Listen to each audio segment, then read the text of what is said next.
大家好，欢迎来到我的频道塔罗的低语，我是 Nico 啊。那我们今天要占卜的课题是你们近期在事业上面会有怎样的突破？那在我们面前呢有3组牌，从左到右分别是第1组牌、第2组牌、第3组牌，大家可以根据自己的直觉选择和你们连接最紧密的一组牌。稍后的话我会做出一个解读，那么大家在选牌的过程当中可以在弹幕上打出领取好运，来领取你们的专属好运。好，那我们现在可以开始选牌了。大家好，欢迎来到第1组牌啊。第1组牌的话，首先我们抽到的这张星币3呢，我觉得事业上面的话，可能近期会有一个合作啊，一个3方合作的感觉啊，某种3方合作的达成，或者说在事业上面的卡点呢，需要一个第3方的力量介入才能够得到解决。星币3，你可以把它理解成为是你们近期事业上的突破。可能是你们找到了某种资源整合的方式，参与到了某种商业体的运作当中啊。第2张牌是星币6啊，我觉得星币6的话，可能对应的是你们会参与到某件事情当中、某个项目当中，并且扮演一个主导者的角色，成为一个资源的分配者、掌控者，或者说你们在一个项目当中，你们是一个枢纽啊，所有的人脉、信息和资源都从你们这里流经。当然，星币6可能你们做的事情会具有某种分享的属性啊，就是你们不断的去分享某种有价值的内容、理念或者说信仰，然后你们分享的东西会让你们和这个世界产生某种连接和共振啊，会有人从你们分享的内容当中得到治愈，甚至会有追随者出现啊。星币6呢，其实它代表的是一种强势文化吧，就是你们会成为那个强势文化的代表。那么这张宝剑8，我觉得宝剑8这张牌其实它是一张状态牌，它对应的是你们当前事业上的一种困境，就是你们感觉自己被困住了，可能是你们现在所处的这个环境，或者说你们的职位没有办法能够发挥你们的潜力和天赋。这个它是有一种束缚存在的，所以说我们抽到了一张圣杯8。这种突破束缚的方式，可能是你们在酝酿着一次勇敢的告别啊。有一部分人可能会有离职的打算啊，因为圣杯8就是你们先要放下什么才能够得到，先放下，然后才能够去到更高处啊。这是这张圣杯8所代表的含义啊。而且呢，在这一次告别之后，你们的事业从整体上来看会更上一层楼啊。圣杯8。它给我一种欲扬先抑的感觉啊，就是你们必须要先做出某种牺牲，才能够换来更大的发展。逆位的权杖5呢，我觉得你们现在所处的这个环境啊，人际关系，可能一切的一切，它都是在消耗着你们的，它会带来一种混沌和混乱。但是权杖5是逆位，说明你们近期可能会对自己的事业当前的情况做一个完整的复盘，它是有一个整理的过程。有一种从无序到有序的转变啊！你们之前可能是有点病急乱投医的感觉啊，做了大量的没有方向的、没有目的的、没有导向的行动，反而会招致更大的混乱。所以说，逆位的权杖5，它代表的是你们接下来会做减法，事业上的拨乱反正，重新确立自己的目标和方向，重新整顿自己，重新拼接自己，重新定位自己的感觉。而这个圣杯4呢，其实就对应的是你们在接下来做出的这种有针对性的调整之后啊，很快就会有一个反馈啊，就是说会有一个意外的好消息会出现啊。这个圣杯4的话，应该是你们接下来的事业发展会有一个新的可能性，你们的人生可能会显化出一个你们未曾设想过的未来。圣杯4我觉得可能有一些事情的转机，它不是通过行动得到的，它是在等待当中出现的，起码这个圣杯4的话呢，就是你们在等待当中一些事情的发展会出现转机。我们还抽到了一张牌，就是权杖国王啊，一张火象能量的牌，说明在近期的话，可能有一个事业上的贵人是能够帮到你们的，他有着很强的火象能量，狮子、白羊或者说射手。这个人的话呢，可能他的一个出现能够给到你们做出行动和改变的勇气就已经足够了，就是说会在这个人的引导下，能够让你们有勇气离开某个环境。而火象能量的权杖国王呢，可能也是一个在事业上能够引导你们的人啊，他是很强势的权杖能量啊，它是能够扶持和提携你们的感觉，并且呢，我们抽到的这张魔术师啊，它代表的是你们在事业上面会打开一个新的局面吧，一个全新的篇章。就是说，当你们抽到这一组牌的时候，其实你们的事业发展应该已经来到了一个新的阶段了。魔术师他给我的感觉是非常强大的，具有主导力的。就是说，从你们抽到这组牌的这个时刻起，命运就已经在冥冥之中让你们开始主导自己的剧本了。所以这组牌魔术师它是一个非常重要的概念，就是你们的自我，你们在事业上的成就其实是源自于你们对自己的一种定位啊。所以说，在你们做出决定和改变之前，你们一定要充分的认识和了解自己。一个人越是充分的了解自己，满足自己，所做的事情就越简单，做抉择就越快，做决定也就越正确。就像当你知道了你最适合蓝色的时候，你就不会把时间浪费在其他的颜色里边，而是你们会把时间、精力和你们的力气都用在刀刃上，只在有感觉的东西里边发力和享受。所以说，这个魔术师他其实是就是你们要花时间去了解自己的一张牌，不做虚妄的浪费时间的没有感觉的事情，只做在你们的生命版本里边具有最高需求的事情。这个时候的你们啊，就会活得异常的简单、通透、纯粹并且能够实现一种正向的增长良性的循环。所以说是魔术师的话，我觉得你们正在经历的是一个长久的自我审视，在明确了自己的需求，重新修正了自己的方向之后，你们的事业将会迎来一个长长的上升且稳定的增长趋势。好，那这就是我们这期视频的全部内容了，非常感谢大家的收看。如果你觉得我的视频对你们有帮助的话，可以在我的视频下方留言点赞和你们的支持，就是我最大的动力。那我们下期视频再见，拜拜。大家好，欢迎来到第二组牌啊。第二组牌，首先我们抽到的第一张牌是这个战车啊。战车的话，我觉得它是一张充满干劲的牌啊。就是说近期的话，有一些事情，如果你们想突破产生这种突破性的发展，没有什么具体的方法。这个战车它就是闷着头往前冲的感觉大力出奇迹。所以说战车牌这张牌，它其实代表的是一种纯粹的勇气就是在这样的一种勇气的加持下，你们能够突破一些阻力，在某种竞争当中脱颖而出而且战车它是一张快速行动的牌，想到什么就去做，没有丝毫的犹豫。战车它有一个最大的优点，就是非常的生猛就是不断的折腾，很强的生命能量的感觉不顺从、不屈服、永不言败。所以说我觉得这张牌反而是你们在事业上面经历的一些考验之后呢，反而能够越挫越勇那么第二张牌是星币9，星币9我觉得近期在事业上面的话，你们可能会有很多自由的时间和空间显化出来，或者说你们可能会突然的拥有一大笔可调度、可分配的资源。当然也可能星币9它代表的是一个女性贵人的出现，能够在你们做的某件事情上面给予非常多的资源的扶持和倾斜这个星币9呢，我觉得你们在事业上想要实现突破的话，可能还有一个指引，就是星币9它是和这种资源的管理、时间的管理有关的。就是你们可支配的时间是很多的，但是你们可能没有把这种时间有效的利用起来，尤其是这些碎片化的时间，导致了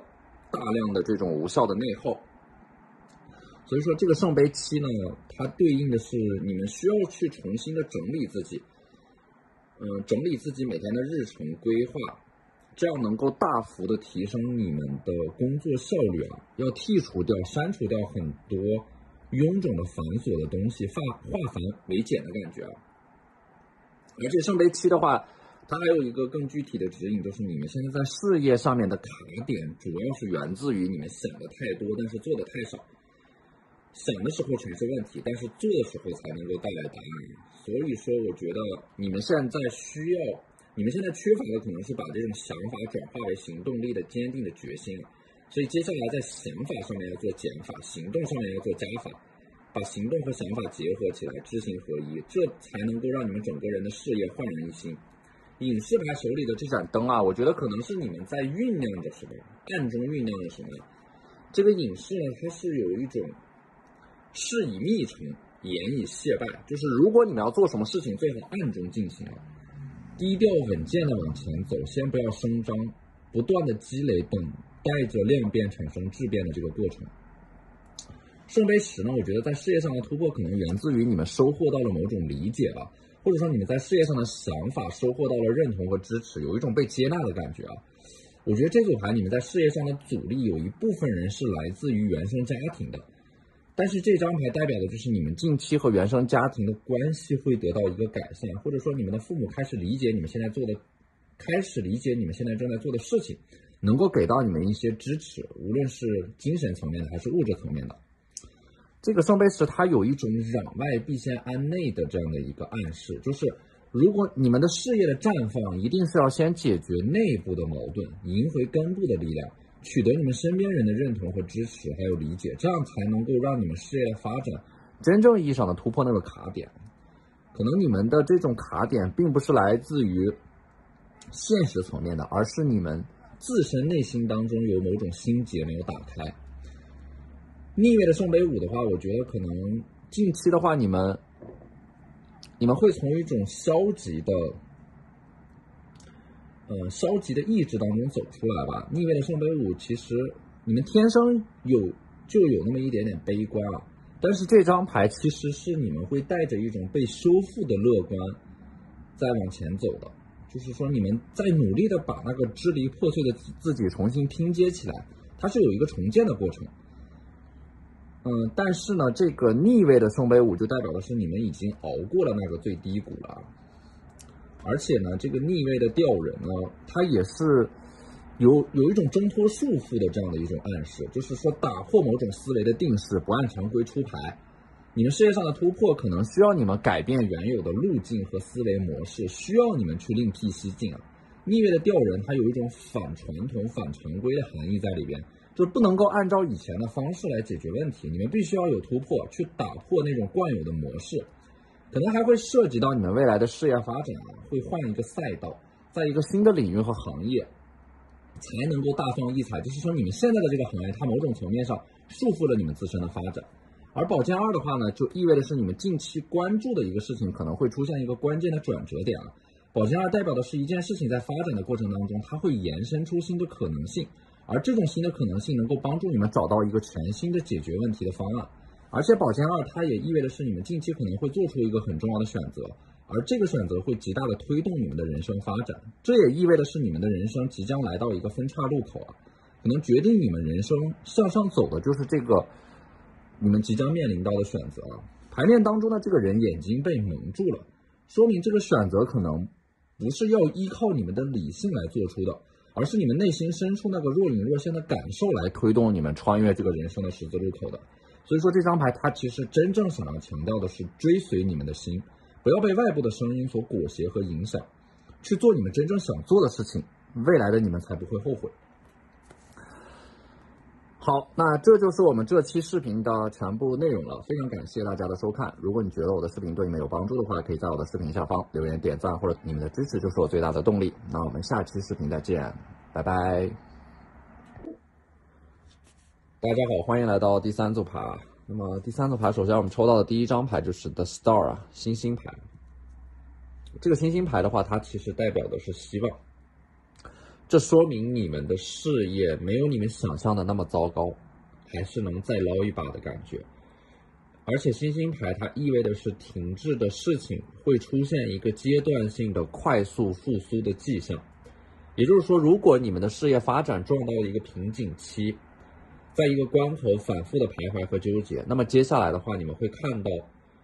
一个能够实现快速突破的希望。所以我觉得这组牌的话，首先你们在心理层面上不能够放弃希望，在事业上面要继续保持一种锐意进取的决心啊，因为希望本身它就是一种有驱动性的力量，它会让我们因为这种现实的可能性而产生一种有方向、有目的性的行动啊，从而改善现状。所以说这个星星牌带来的希望呢，其实就是当你们行动起来的时候啊，你们的能量才会开始流动啊，才会这个现状才会发生某种改善。那么第二张牌是星币七啊，这张星币七呢，你们现在可能正处在一个厚积薄发的阶段吧，因为星币七它其实强调的是一种积累，一种在时间的沉淀下所积累的某种资源，到了某个时间点之后，就会实现一个量变到质变的这种突破。所以说它其实代表的是一种长期主义啊，而且这种长期主义的话呢，在接下来的这段时间，可能它就会开花结果，量变产生质变了。星币七它其实是一张非常务实、非常现实的牌，它意味的是这种沉淀和你们的努力和积累都会被沉淀下来啊，需要你们保持有足够的耐心，在自己的领域当中不断的深耕啊。这张牌它其实也给我一种勤能补拙的感觉，就是可能一开始你们是落后的吧，但是你们从来都没有停止努力啊。等你们回过头来再看的时候，你们会发现你们之前所经历的那些坎坷和崎岖的路上啊，早已鲜花盛开。所以我觉得这个星币七它其实也是一张延迟享受的牌啊，它是一种长期主义的策略。那么星币二呢，我觉得在接下来的话，这张牌它给我一种好事成双的感觉。就是说在事业上面一件事情的发展会带动着另一件事情，或者说你们在同时去做着两件不同的事情，而这两件事情可能都会有一个令人感到惊喜的进展。那么宝剑侍卫呢，我觉得它是有一种重新焕发新的活力的感觉啊，就是一个意气风发的少年手持宝剑。那么这意味的是你们在接下来可能会迎来一个快速成长的阶段，尤其是在事业发展这个层面上，拿着剑的少年会重返巅峰和荣耀。那么这张愚人呢，愚人其实他是在事业层面上的话，我觉得你们的心态会非常的重要啊。它是一张很轻盈的牌，就是一定是要能够放下某种执念，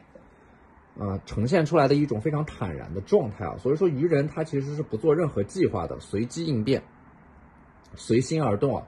而且愚人这张牌它是一张非常自由的牌，非常灵动的牌，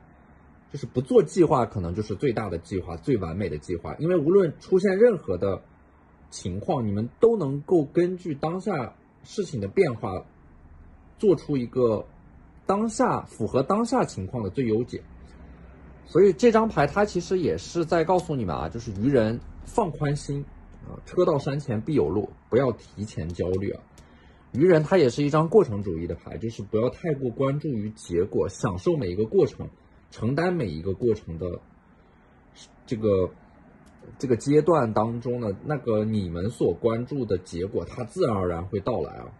如果过于关注结果的话，你们整个人反而会变得如履薄冰，顾此失彼。所以愚人牌其实就是追随你们内心当中的指引和感受啊，想到什么就去做，不要有任何的顾虑。这个时候你们会感觉到你们的灵魂是极度的舒展的、自由的、轻盈的。那么这张逆位的月亮牌啊，它是有某种压抑的能量啊，即将要爆发，有某种看不到的东西在暗流涌动，可能有某种就是两股势力在博弈的感觉。但是呢，这种能量的暗流涌动呢，在接下来啊，它可能会以某种形式爆发。它可能是这种爆发的形式，它可以是很多种呈现出来的状态。比如说，它可能会以一种冲突的形式爆发出来，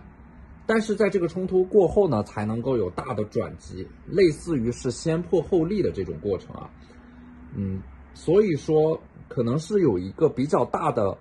冲突或者说风险暴露出来之后，才能够起死回生，枯木逢春。所以我们还抽到了一张逆位的死亡牌啊，我觉得这张逆位的死亡牌就在事业上面的话，你们可能要先经历一个置之死地而后生的过程啊，就是先逼到死角，巨大的压力才能够激发出你们内在的潜力，反而能够让你们在逆境当中崛起和重生啊。所以说逆位的死亡它是有一种极致的反转在里边的，就是天无绝人之路。你们感觉到一件事情好像退无可退，来到了一个死角的时候，就会出现新的转机，它是有一种不可思议的反转在里边的。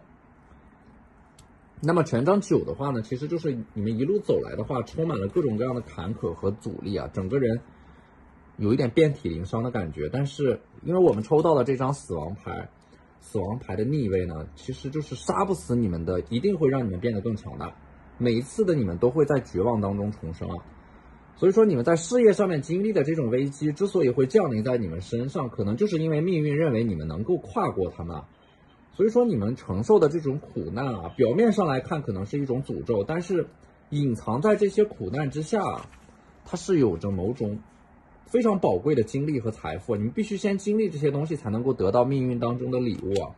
所以说星币1啊，我觉得它是在你们经历过一些事业上的大的挫折和坎坷之后，你们才能够得到来自于宇宙给你们的真正的礼物啊。所以说星币1它所显化，它是能够显化出某种成就、某种成果，或者说某种财富，在近期这段时间就会赋予你们。它也代表的是一种内心深处的愿望的显化，就是你们内心深处的那种最迫切的渴望会转化成为一种现实。只要你们足够真诚、足够勇敢，整个宇宙就会站在你们这一边，帮助你们去实现那些你们最想要实现的那个愿望啊。所以说星币1这张牌可以把它理解成为是念念不忘则必有回响啊。你们的渴望会转化成为一种现实的能量，驱动着你们心想事成。好，那这就是我们这期视频的全部内容了，非常感谢大家的收看。如果你觉得我的视频对你们有帮助的话，可以在我的视频下方留言点赞，或者你们的支持就是我最大的动力。那我们下期视频再见，拜拜。